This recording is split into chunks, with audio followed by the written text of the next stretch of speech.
pass is going to be intercepted by Gilmore. Goodbye. Gone en route to his second pick six of the season. It is intercepted. It is picked up by the Bills. The Bills are going to the postseason. Phenomenal chase, throws for the end zone. It is caught by Kendrick Bourne.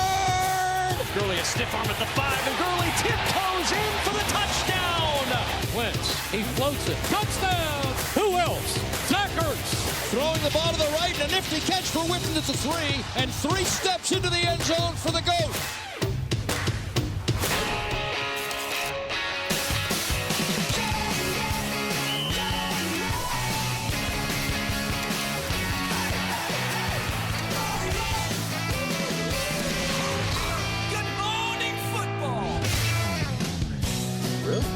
Wednesday, just a couple sleeps away from a triple header on Saturday right here on NFL Network. Pro Bowl is revealed. This is Good Morning Football. We're presented by Intuit QuickBooks Live in New York City, December 18th. Kay Adams, Nate Burleson, Peter Schrager, Kyle Brett. We're all here and quite a show. We're all here. Let's get into it, Kay. We have a great show for you. We've got a Walter Payton NFL Man of the Year nominee on the show from the Washington Redskins, Nick Sundberg. Here we go. Tell us why it's important to be the cleanest man in the NFL. I'll let you interpret that however you want. Okay. We're going to break it down. I can't like wait his clothes? Or is it clothes? Is it how he smells? Does he take showers daily? Okay. At least I try to. It's Wednesday, so you know what that means. Peter's going to break down the coolest plays of the week. What do we call this segment? Cool plays, bro. Nate, you said you try to shower daily? I try to. Cool plays, bro. Nobody's perfect, Peter. And then we're going to test our focus and endurance with K's The Long Show. That is usually the craziest segment of the entire And it's early in the hour. It's in the 7 hour, so pay attention. Okay. And we got another huge guest. This guy could be Defensive Rookie of the Year. Nice. From the Jags, 7th overall pick. The other Josh Allen. He'll tell us why he is the most important Josh Allen in the league. He's going to join us in a bit. We got a great show. Was the other Josh Allen, the quarterback, a Pro Bowl snub? We'll be getting into all of that right now and right here on GMFB. Join us for the lead block. The lead block. Lead block. We talked about what's going down on Saturday right here on NFL Network. It's the Bills visiting the Patriots, a crucial AFC East battle. So let's start by getting a bit of an injury update to set the table for us on the Patriots quarterback Tom Brady. And Mike Giardi is telling us that it's easier said than done. Okay, you know Bill Belichick hates talking about injuries. In fact, you're usually met with a sneer, and they'll direct you to the injury report that'll come out later in the day telling you you'll be the first one to get a copy. But when asked a question on Tuesday about the backup quarterbacks getting more work because of Tom Brady's right elbow injury, he did admit there have been times this year where Brady's been limited in practice. He never says that kind of stuff. But it goes to show you that what we saw on Sunday with Brady, as I was trained on him in the pregame, flexing that right elbow out between every throw he made in warm-ups, that this is an issue. And it's been an issue long before it first popped up on the injury report prior to that Dallas Cowboy game in late November. In fact, at least a month longer than that. And Brady has really struggled over the last 5 games. Hasn't completed more than 55.3% of his passes. That's crazy for Tom Brady. You know he'll show up and play, but you just don't know how effective he's going to be at this point between the elbow and obviously the issues that they've had at wide receiver. Kate, it has not been a usual year for the Patriots offense. More issues than I can ever remember with this Tom Brady-led squad. Tom Brady sounds a little bit different, and like he has a bit of a different approach going into this year. Here's what he said to his guy, Jim Gray, on WEEI. We know our defense is going to play good, so for us to not turn the ball over, we have a almost 95% chance of winning the game. We can't just take a knee 3 times and then punt, but at the same time, I don't think it is really worth it to be careless with the ball, and I am doing the best I can to try and take care of it. So apparently this is how Brady sees it 15 weeks in. Can the Patriots win with this strategy, Nathan? 100%. I said before that this is the most scrutinized 11-3 team of all times. Listen, the Patriots, they're one of the best at self-correcting. I think we're starting to lose confidence because they started off the season so well. They were averaging like 32 points a game, which was at that point the best in the league. And then the last 6 games, they're bottom of the league, like literally 30th in the league offensively. But it's okay if your defense carries you. It's just fine if your defense is better than your offense at certain points in the season. I'll take it back to the Peyton Manning Super Bowl. You guys remember that year? Peyton Manning with the Broncos, his arm is literally falling off the bone. He's skipping balls into the ground. Sure. Brock Osweiler had to come in and spell him that season. They wouldn't have won a Super Bowl without what?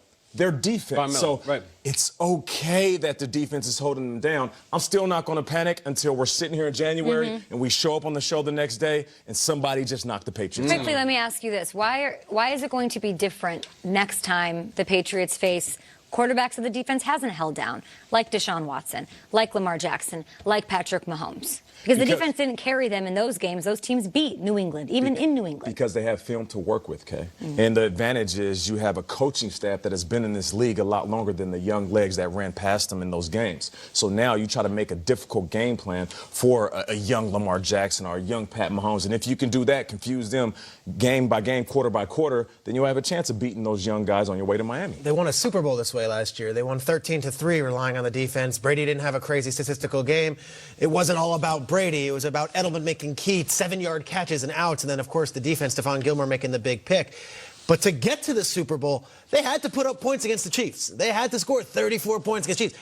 I don't know, to Kay's point, if this is a strategy to win a Super Bowl one game, but is it a strategy to go the distance here throughout the playoffs? Because you're going to have to score against Andy Reid's offense. You're going to have to score against this Lamar Jackson lightning show. I don't know if you can win 13-10, 16-13, 13-3, and then win a Super Bowl 7-3. Not in 2019, not with these offenses. One game, yes, if you're preparing for 2 weeks, we could take away your best weapon.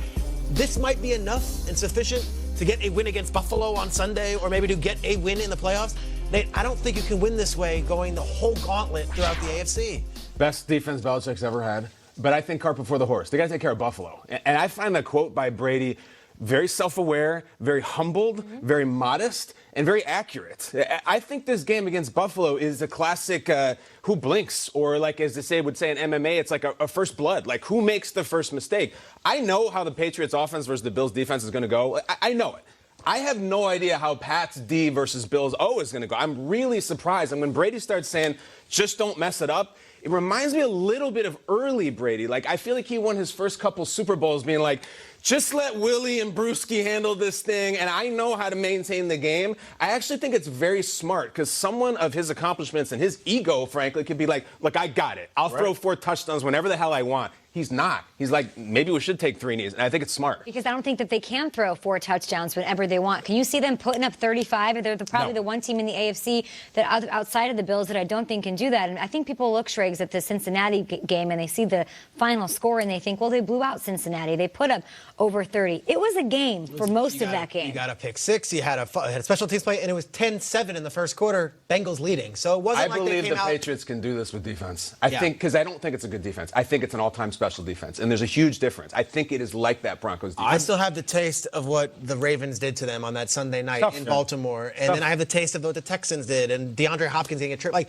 Chiefs. The 3 good teams right now that are in there, they have all beaten them. So to your point, can they adjust? Sure, but it doesn't say that, hey, we can beat them 10-7. No, those teams scored on that defense. Call me overly optimistic, and call me a guy that is just leaning on what happened in years past with the dynasty, but I do believe they can put up 25, 30 points. Just because they have a Rolodex of game plans that they can date back almost 20 years. The guys that they're facing can't do that in the playoffs. When Tom Brady goes to the sideline in his third quarter, third down, and they're looking for a play, most teams have a handful of plays. They got an entire playbook that dates back decades. So I feel like when the time is right, they'll start pulling stuff out their back pocket, and once again, we'll say, whoa, that was a creative game plan, and once again, that coaching staff outcoach their opponents. And they might not need to put up 30. They're just going to have to keep everybody else to under 20, which with this defense they might be able to do. Either way, it's going to be a game on Saturday. Great game. It really is. Taking a look at the playoff implications of this one as part of a triple header, it is the middle, it is the meat of the triple header sandwich here.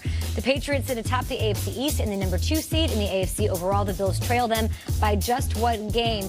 Are the Bills ready for this stage? And let's not pretend, Striggs, that they haven't been in prime time. They, of course, took down the Cowboys on Thanksgiving. They had prime time, and they had prime time again recently. Think about a small-time comedian in his local town, and he's killing it. Then all of a sudden he gets to call up to the like that first game against the Cowboys was doing it at the Giggles or the Funny House, the Chuckle Hut. And then you go and do like the Improv, and that's the game last week against the Steelers. Yeah, and now we've got Saturday Night Live. Like, this is it. This is Saturday, everyone watching prime time, and the Bills have to be ready for this. And I think it's going to come down to their defensive line, knocking the snot out of that offensive line, and that defensive line crushing Brady. If you haven't gotten to know these guys, it is a deep unit, and they come at you from all angles. Jordan Phillips was 2 sacks last week. Shaq Lawson, Ed Oliver, Jerry Hughes, Trent Murphy.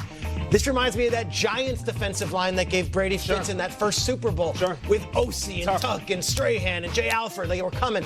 The Bills have what it takes on defense to give this offense fits. This is Saturday Night Live. This is their chance on the marquee, and I think they're going to show up. Well said. I think for the Bills, this is prom week. This is everything. You get dressed up, you get the fancy limo, and there's a peeing down your leg factor that I don't know if this Bills team has it yet. I really mean it. I think that one touchdown from the Bills offense could win this game, and I think one interception could lose it. It's that tight. It's prom week. Big time. And if this is SNL, the Bills are the musical guests. The Patriots are Eddie Murphy. That's fair. That's good. And as soon as they open their mouth, as soon as they make that one play at home, the crowd's going to be enormous. So the Bills are going to have to not only beat the Patriots, they're going to have to beat Fox. The question is, can they? I think they can. I don't know if I'm picking the Bills in this. Maybe I will by the time this game happens on Saturday. But you look at what do they have to do? Last time they played each other was Week 4. I was at that game. Brady, 18 of 19, or 18 of 39 rather, for 150 yards. We had 3 interceptions. Reckless Josh Allen. He's not playing that way anymore. In fact, over the last 9 games, he has 19 touchdowns, just 2 interceptions. Also, Devin Singletary didn't play the first time that they met. Now he's killing it through the air, on the ground, doing everything they need, letting it be a more balanced attack. The mistakes that Josh Allen was making in Week 4, he's not going to make, even on the road in Foxborough. It's okay. They're going to win. I think they might. I think it'll be really close. You think they might? Yeah, I think. You think they'll be really close, or you think they might? Laid out the whole case. I almost might kind of sort of Schragery say that they've got a good chance. Eddie Murphy, really it's the good. game of the week for me. Eddie Murphy, really good and really famous in yesteryear. Lizzo, the musical act, really hot right now. First joke's gonna bring the house down. You know what? Schrager's on the sideline for this one. In Foxborough, welcoming the Bills to town. Before that, though, 1 p.m. Eastern, we're shooting Kyle out of a cannon. That's right. That's right. By we, I mean me. Big match. Hi, matey. Into a vat of rum. It's a Saturday triple header only on NFL Network. Of course, the Texans at Bucks, 1 p.m. And the night game, Rams at Niners, 8:15 p.m. Eastern. You will hear the vocal stylings and the masterful pun game of one Nate Burleson in the booth for that first game. We'll dig into it in a bit. But these Saturday games couldn't be any bigger. Later, we're going to talk about the 11-win teams that aren't getting enough respect. 4-way tie. So good. Let's light this candle. Hey, Kyle, you know this guy made the Pro Bowl. Lamar out. Yeah, did the guy from your favorite team make it? I don't have a favorite team. My favorite team is the NFL. So, yes, many people made it. I heard Peter's going to dress like yours all the time. Good morning.